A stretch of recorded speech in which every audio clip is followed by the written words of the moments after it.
The narratives of Abraham's origins in Mesopotamia and the Hyksos rule in Egypt, particularly during Joseph's tenure as a high-ranking official, are foundational to understanding the early interactions between Semitic peoples and ancient civilizations. Archaeological findings have provided substantial evidence of Semitic presence in Egypt, shedding light on their cultural influences. Abraham, originally named Abram, is traditionally believed to have been born in Ur of the Chaldees, or Kasdim. Most scholars identify this location with the Sumerian city of Ur, situated in southern Mesopotamia, near modern-day Nasiriyah in Iraq. This identification is supported by archaeological discoveries, including the ziggurat of Ur, which highlight the city's significance during Abraham's era. However, some traditions suggest alternative birthplaces for Abraham. Maimonides, a medieval Jewish scholar, proposed that Abraham was born in Haran, located in northern Mesopotamia, before his family relocated to Sumerian Ur and eventually returned to Haran. This perspective aligns with the biblical account in Genesis, where Terah, Abraham's father, took his family from Ur to Haran. The cultural milieu of Mesopotamia during Abraham's time was characterized by polytheism, urbanization, and significant advancements in writing and law. Abraham's departure from this environment, prompted by a divine call, signifies a pivotal shift towards monotheism and the establishment of a covenantal relationship with a singular deity. The Hyksos were a group of West Asian, predominantly Semitic, people who settled in the eastern Nile Delta during Egypt's Second Intermediate Period, c. 1650 to 1550 BCE. The term, Hyksos, is derived from the Egyptian phrase, Hekakosset, meaning, rulers of foreign lands.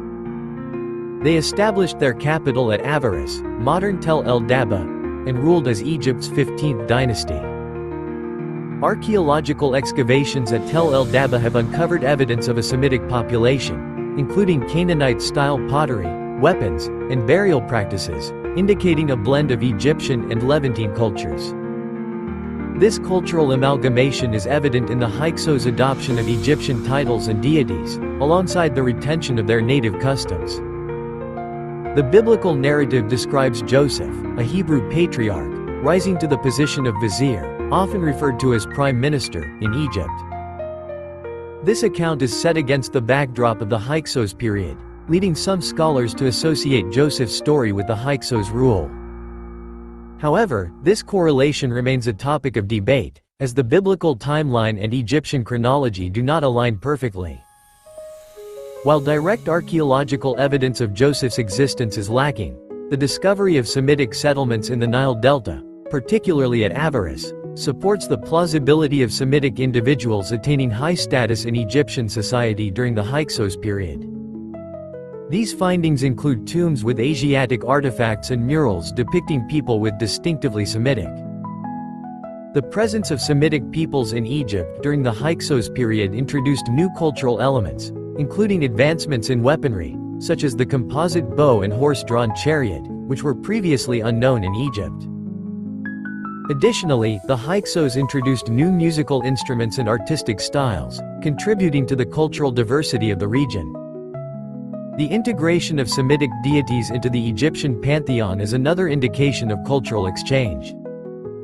The Hyksos worshipped both Egyptian and Semitic gods, with the storm god Baal being equated with the Egyptian god Seth. This syncretism reflects the blending of religious practices during their rule. Archaeological findings have provided substantial evidence of Semitic presence in Egypt during the Second Intermediate Period. Excavations at Tel El Daba have revealed Canaanite-style pottery, burials with Asiatic weapons, and houses constructed in a Levantine architectural style. These discoveries indicate a significant Semitic community residing in the eastern delta. Furthermore, the discovery of scarabs bearing the names of Hyksos rulers, along with inscriptions in both Egyptian and Semitic languages, underscores the administrative integration and cultural interactions between the Semitic and Egyptian populations. The narratives of Abraham's journey from Mesopotamia and the Hyksos rule in Egypt, coupled with Joseph's rise to prominence, highlight the intricate relationships between Semitic peoples and ancient Near Eastern civilizations. Archaeological evidence substantiates the presence and influence of Semitic groups in Egypt, reflecting a dynamic period of cultural exchange and integration that shaped the historical trajectories of both regions.